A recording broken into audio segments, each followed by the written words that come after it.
Hi, I'm Jacob Heilbrunn, the editor of the National Interest, and it is my distinct pleasure to welcome two of my colleagues to our Zoom session today, Greg Priddy and Josh Yaphe, both of whom are senior fellows at the Center for the National Interest. And we are going to discuss a topic that is garnering not inconsiderable attention, which is the current hostilities between Israel and Iran.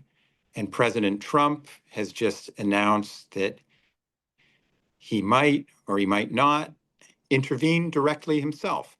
So I'd like to kick it off by asking a question to Greg, which is, Greg, are we on a slippery slope toward entanglement in the Middle East, which was the very issue that Trump campaigned on and won numerous adherents by denouncing the Second Iraq War? Or do you think things might work out well in the Middle East? So I think we're probably 95% of the way down the path to US involvement now. And if Trump had wanted to steer clear of that, he would have had to do some things a couple of weeks ago to get off of that path. Netanyahu had wanted to deal with this militarily, and I think he's played this pretty skillfully. Netanyahu created the perception in the US government that there was kind of a juggernaut of strikes coming down the pike, and that Trump would need to push back on that really hard if he wanted to prevent it. Trump didn't want to have that argument with Netanyahu. And they also presented some new intelligence that apparently was a bit different than what the US intelligence community had given him, but clearly changed from his recent remarks, changed his views a bit on the immediacy of the threat from Iran on nuclear weapons. I think at this point, the key structural logic here is that Israel has done a lot of damage to the nuclear program, but there are remaining pieces of it, not just Fordo, but primarily Fordo, that are Fordo buried deeply underground. Only American bunker busters of the largest class of those weapons can touch that. And that's not something Israel has been able to deal with. They haven't struck that yet. So I think Trump is probably going to at least want to get involved in a relatively short campaign. This is the lower end of what could happen. He's at least going to want to use a short campaign to deal with some of those loose ends from the nuclear program. Because if we're in a situation where if those loose ends were left not dealt with, the Iranians might be able to break out with those centrifuges with the 60% HEU that's left around. And it's really hard for us not to get involved at this point.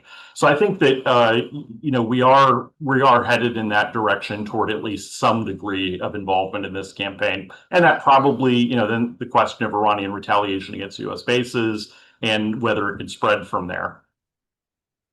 Lots for us to get into. Josh, I'd like to turn to you and ask the same question and add, is it actually, as Greg appears to be suggesting, likely or even inevitable that the US becomes a direct party to this conflict, or do you think Trump can still stay on the sidelines?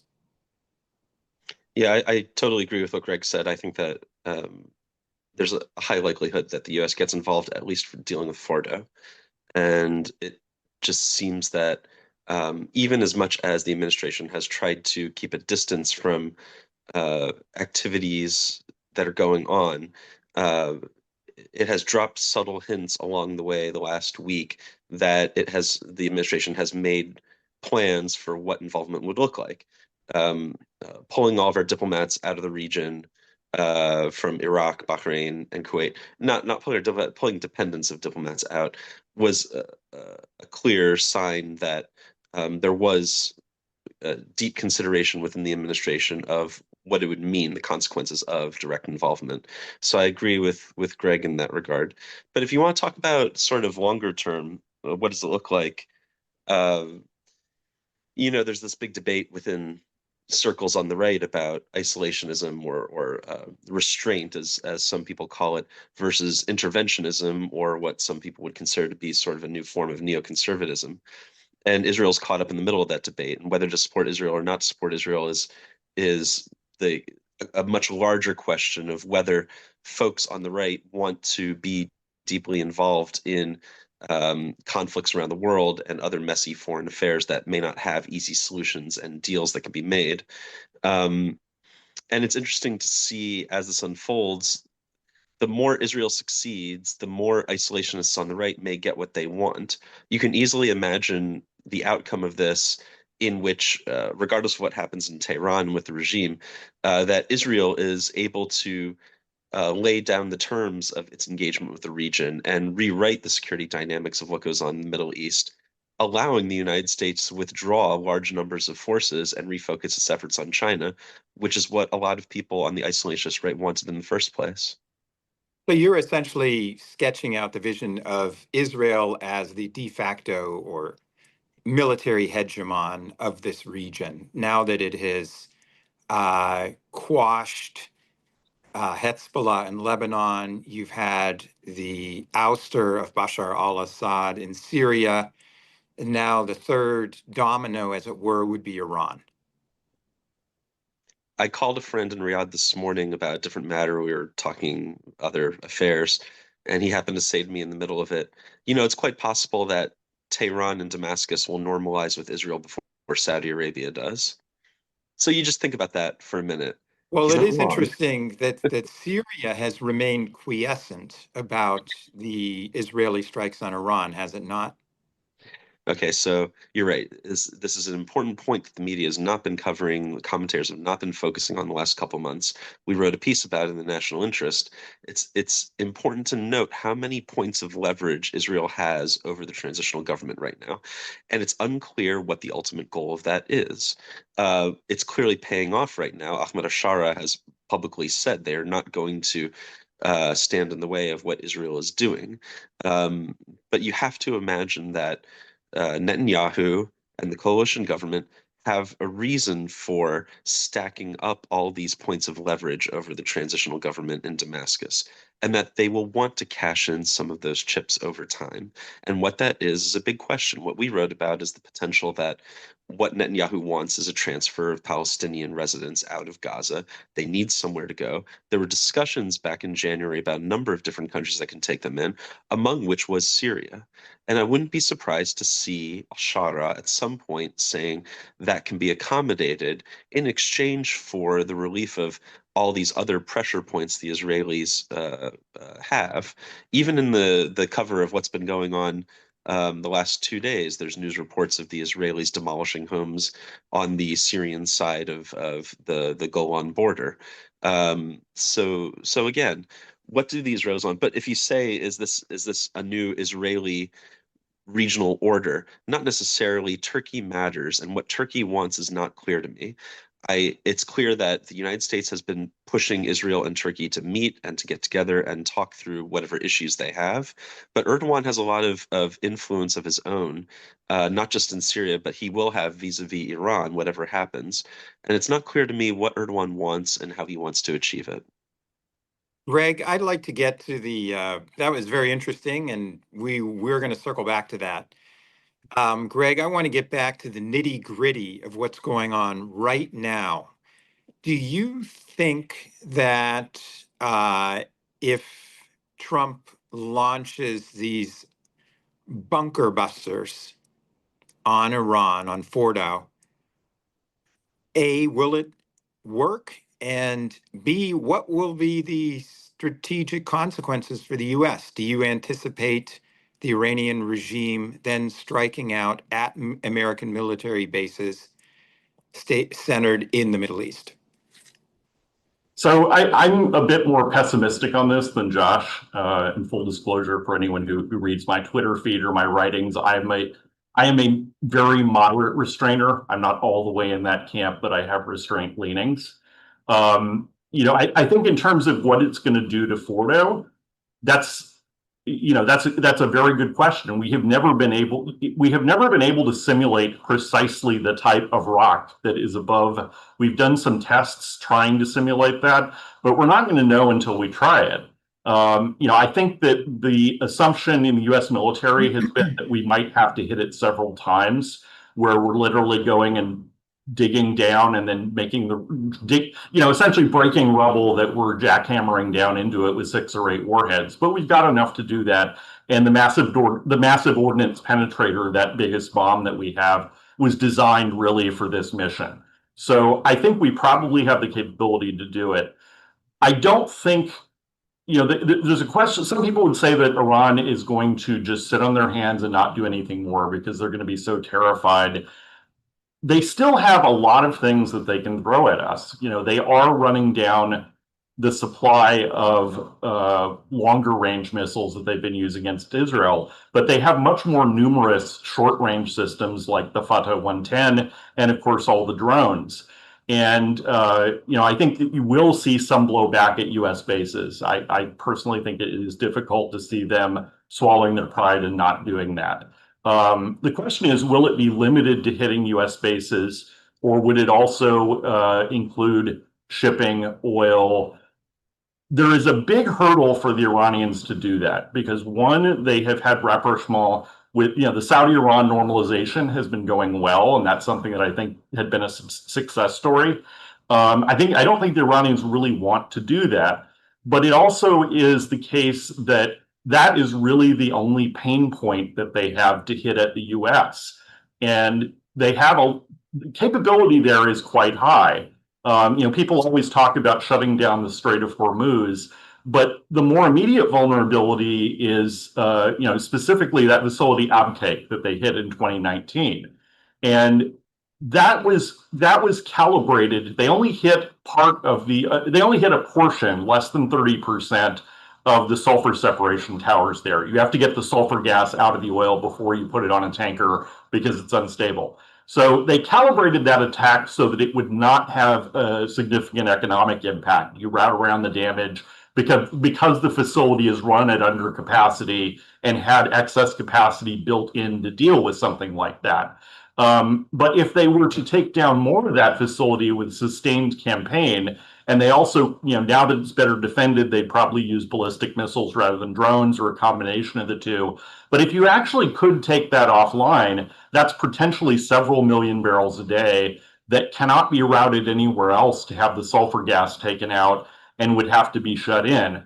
That also happens to be downstream from most of the Saudi spare capacity.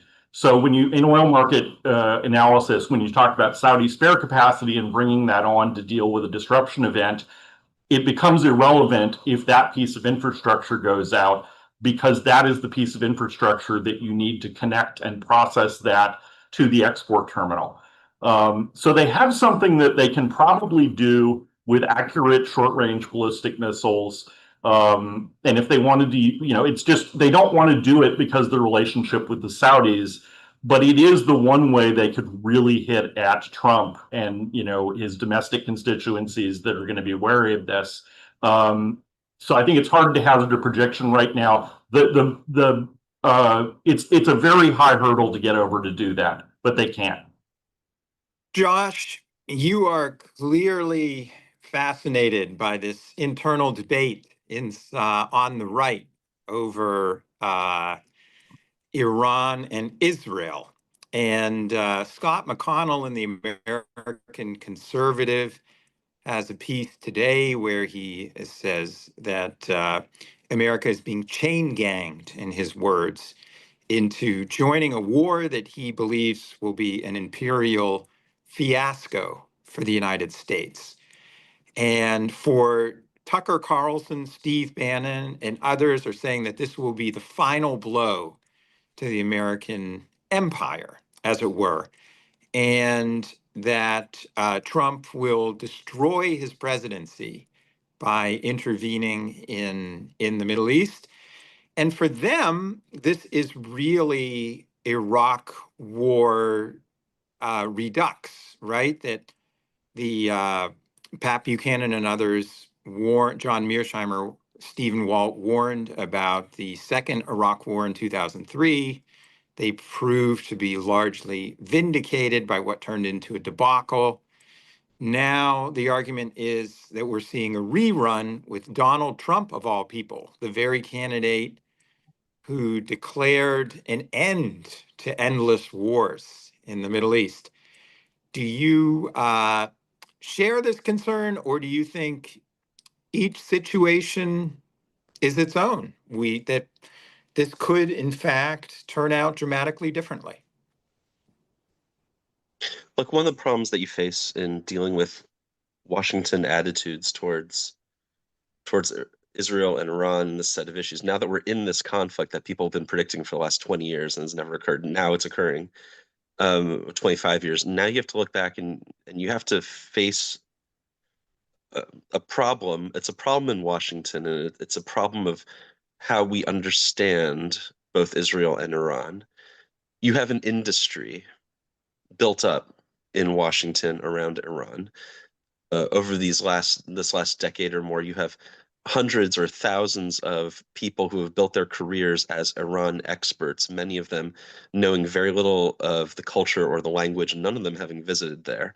And people making their promotions, their career promotions, based on their ability to shout the loudest and advocate the hardest on one side or another for either invading Iran or making a peace with Iran, right?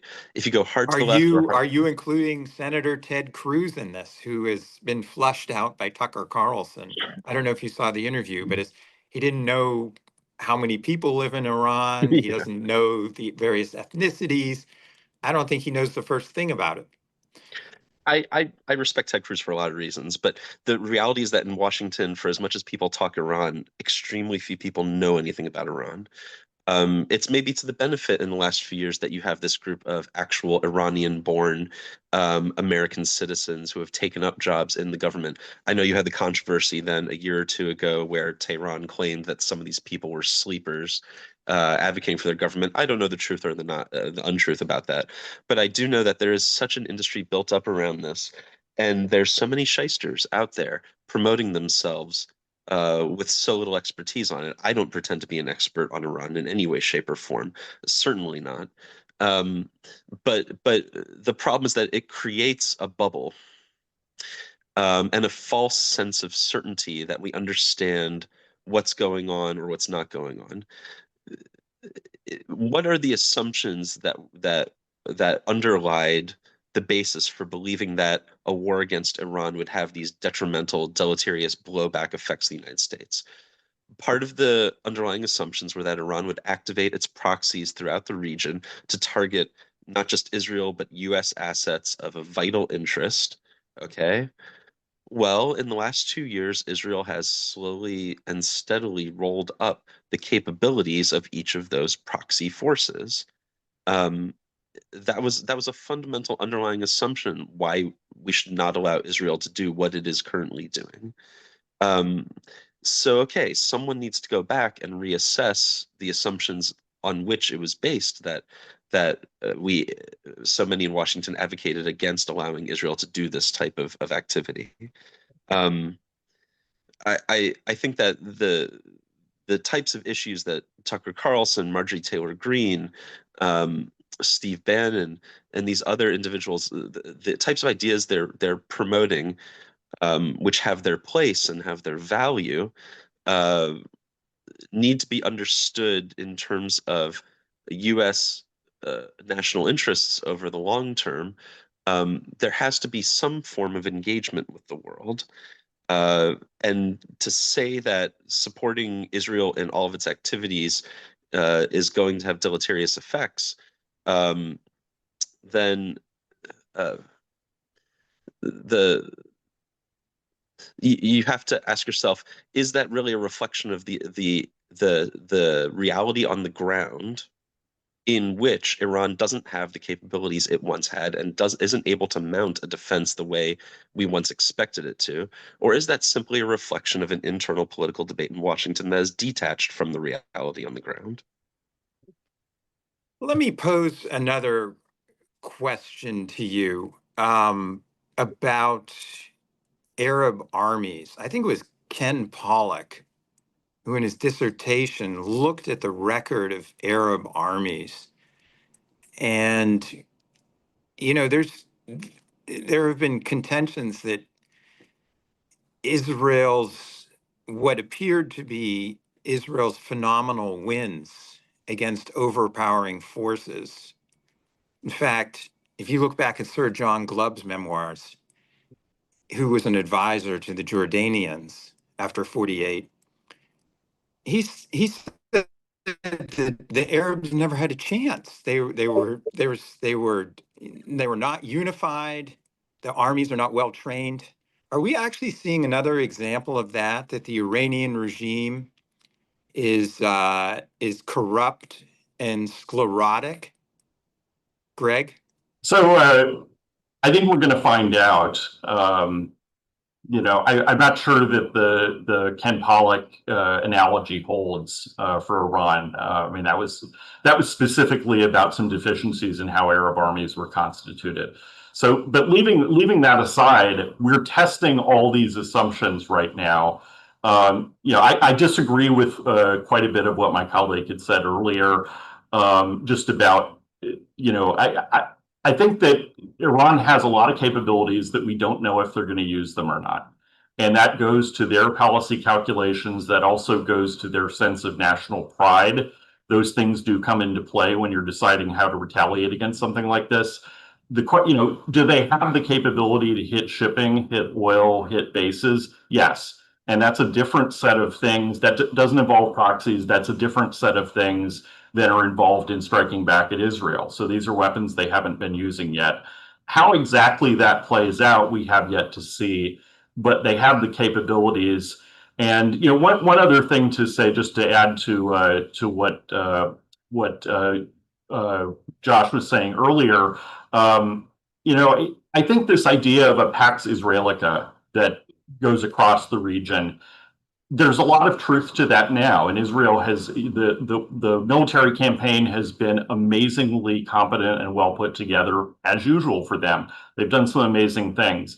But there's a question of whether a country that small, reliant on a reserve military, is going to be able to prop that tent up without US help over a long period of time.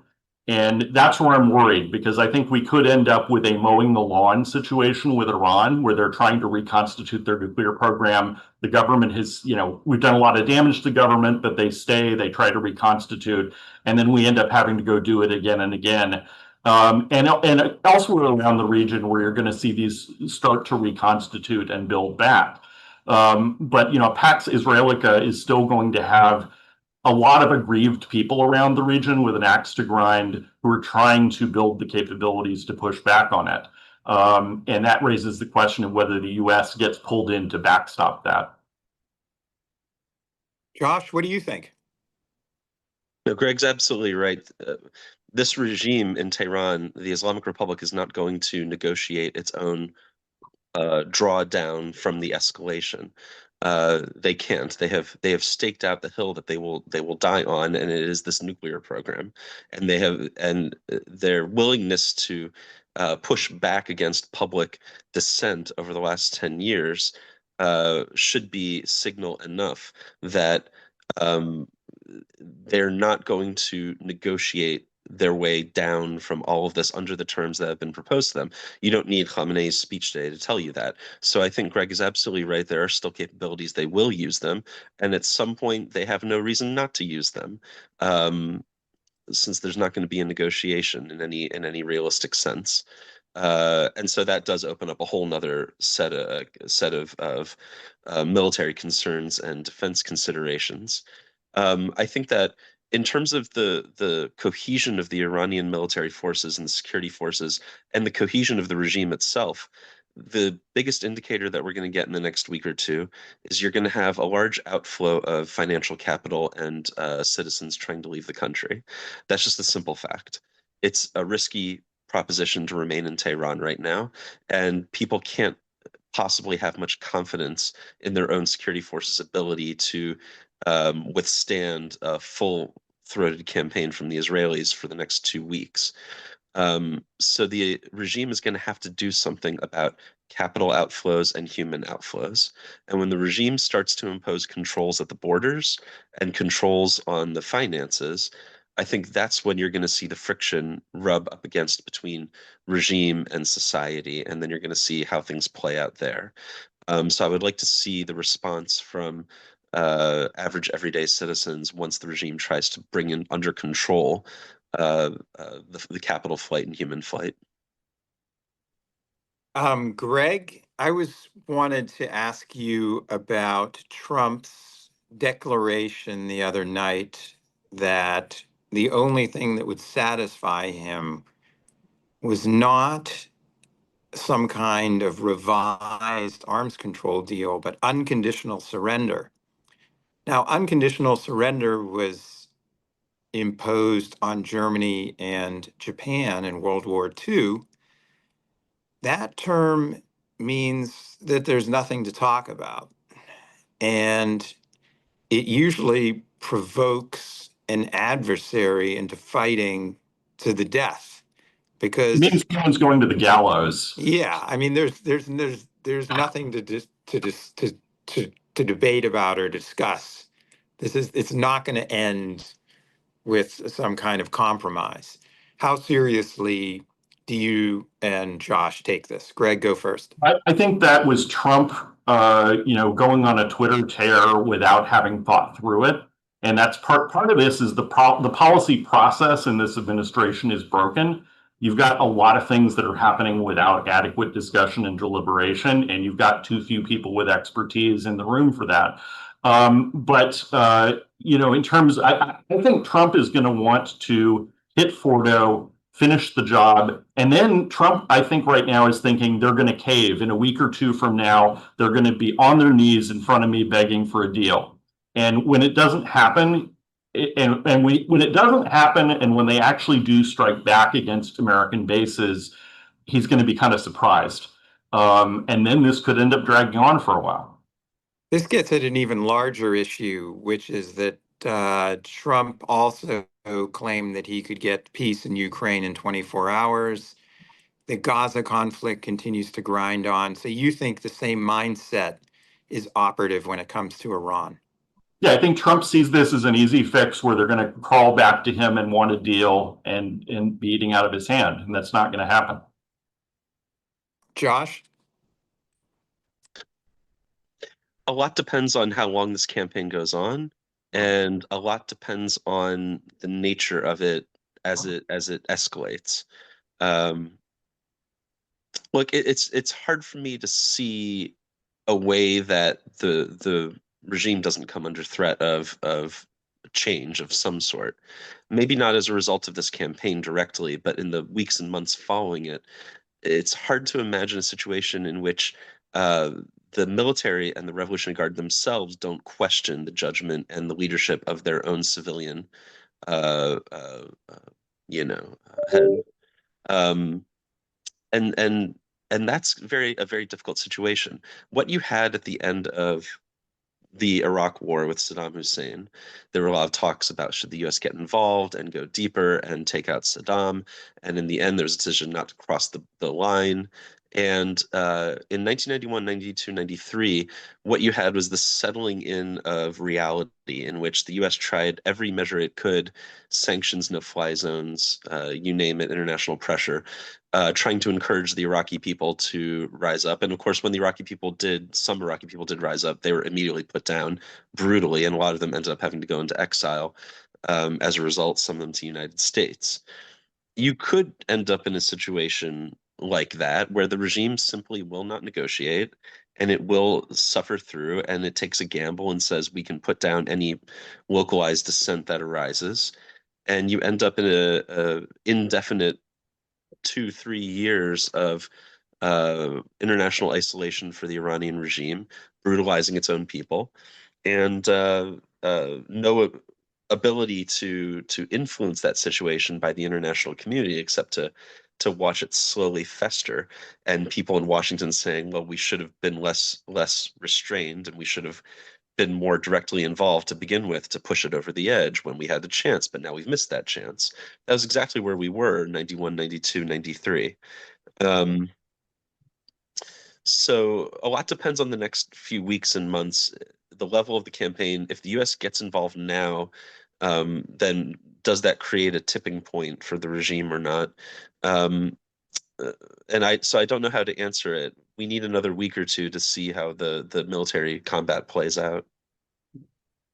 Russia has explicitly warned the Trump administration not to intervene militarily in the conflict. How much credence do you place in that? How important do you think that is, Greg?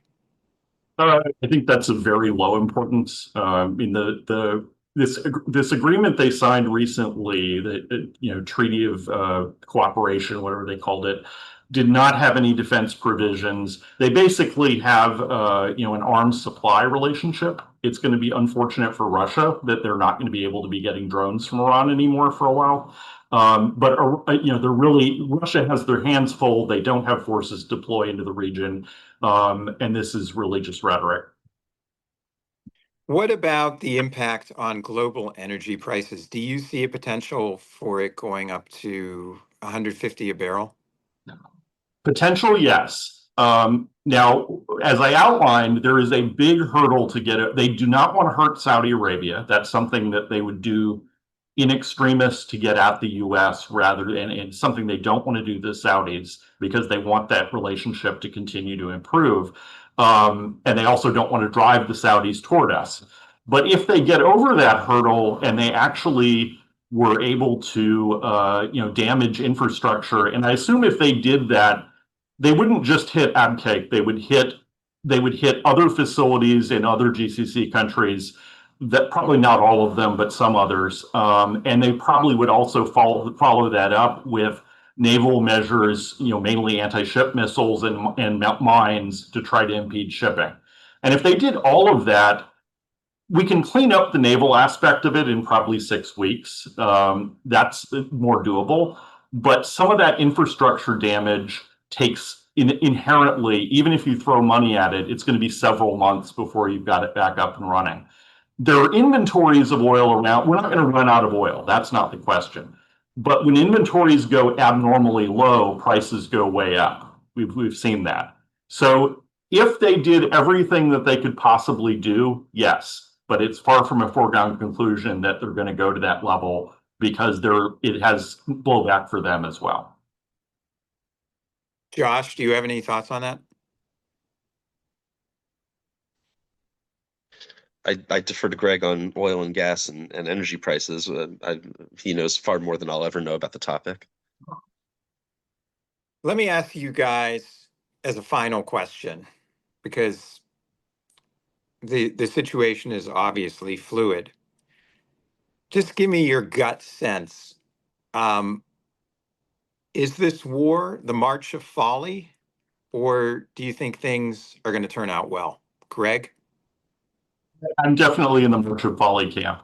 I don't think this is Armageddon, but I think that we're going to be in for a protracted conflict that does not have a really, there's not going to be an armistice at the end or some date at which we agree on something. It will peter out as the sides get exhausted and run down their munitions. And then we'll have a very uneasy aftermath, in which case, we may very well have Iran trying to reconstitute their nuclear program outside safeguards. And that's a very messy ending where we could end up repeatedly involved over the next several years. Josh? It doesn't, to a certain extent, some of the outcome of the war is already decided now. Iran is no longer the presence on the regional and international scene as it was, and it cannot go back to the status quo that existed before. None of its proxies can go back to the status quo that existed before October 7th. And that's a new reality that the region has not yet adjusted to. But with this campaign, it's going to have to adjust to that new reality now. That doesn't mean a Pax Israelica, Pax Israeliana. but for instance, it doesn't mean Saudi Arabia is going to normalize with Israel right now. It's not going to. But it does mean that certain forms of defense and security cooperation across the Gulf and across the region can occur that couldn't have occurred before. But more than that, it means that certain taboos are broken that cannot be reestablished. Certain red lines have been crossed that can't be restored. Israel sets a new definition of what deterrence is in the region moving forward. And that has a major implication, but it has a major implication that I don't think the administration here has fully processed yet. Because you can have this debate about restraint and about intervention and what's good and what's bad. But the reality is the dynamics are already changing in the Middle East, and we are not part of that discussion. So fine, if the US wants to get involved in the campaign now and do some sort of limited action on Fordo, that may not be much, but it will be highly symbolic, and it will allow the US to be involved in what takes place after this conflict in a more centralized way than it would be as of now when it is sitting on the sidelines and watching. Um, and not only that, but depending on what that level of US involvement entails, it could have a major outcome on what Iran and its government looks like coming out of this conflict, and what regime stability looks like coming out of this conflict.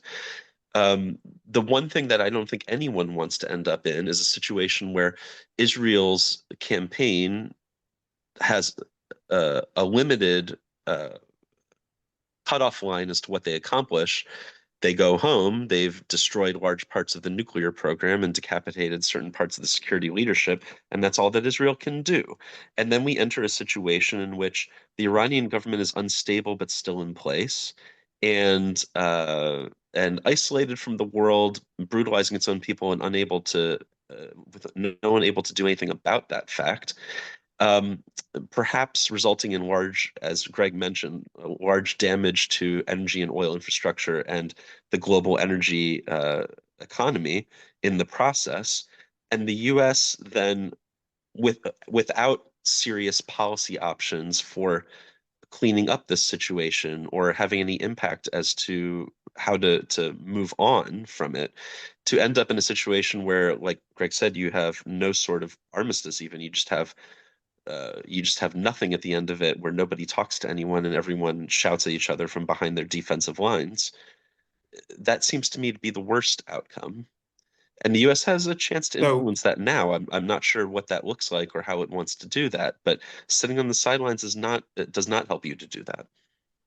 so we have two good questions from our audience, one from Peter Zwack and the other from Donald Smith. I'm going to ask the one from Mr. Smith first. He asks, how does regime change occur? Regular army, outer provinces, assassination of Khomeini. Greg? We don't know. That is one that I think we all have to admit and have a lot of humility about. You know, even with all the resources of the U.S. intelligence community, we totally didn't get when the Shah was going to fall. And so I don't think that there are a lot of ways it could happen, but I don't think that anybody sitting on the outside, including people who are reasonably well informed, is going to be able to foresee that. To the extent that there is one that strikes me as more likely than the others, that would probably be a more military-dominated government. Particularly if Ayatollah Khamenei ends up being struck by Israel or the U.S. The military stepping in is one obvious way. But I think the uncertainty over that is very high, and we don't know. Josh? Yeah, look, regime stability is a very complicated issue, no matter where you are, what you're talking about, because it's layered in so many ways, and there's so many elements of society that are involved. And when you go back and try and do a post-mortem on why a government fell, it's extremely difficult. It's not just difficult for intelligence analysts in the moment to figure out what's happening. It's hard for historians years later, decades later, to go back and piece together what is the stick that breaks the camel's back. You can point to all sorts of elements and you can imagine them playing out now. But I think the real question isn't that, but the real question is, if the situation in Tehran descends, rapidly at some point, either during this campaign or immediately after this campaign, much more likely after this military campaign is over, then does that result in chaos, like the Iranian Revolution when it first broke out? Or does it result in the Revolutionary Guard stepping in and seizing government and establishing its own military junta of sorts? So we also have a question from Peter Swack. I'll start with you, Greg, which is he notes that the IDF is massing for an incursion into Gaza. The Israelis might make a big push into the West Bank. How do they reconcile all this with the Iran war?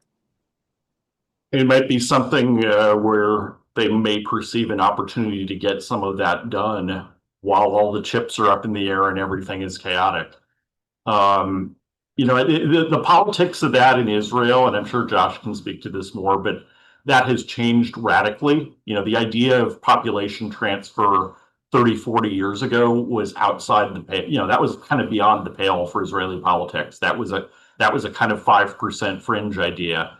But now, with Gaza in particular, it seems to be policy. And, I'm definitely worried that there may be a perception in Israel that this is a time when they can get some of those things done when there are not constraints there that there would ordinarily be. Josh?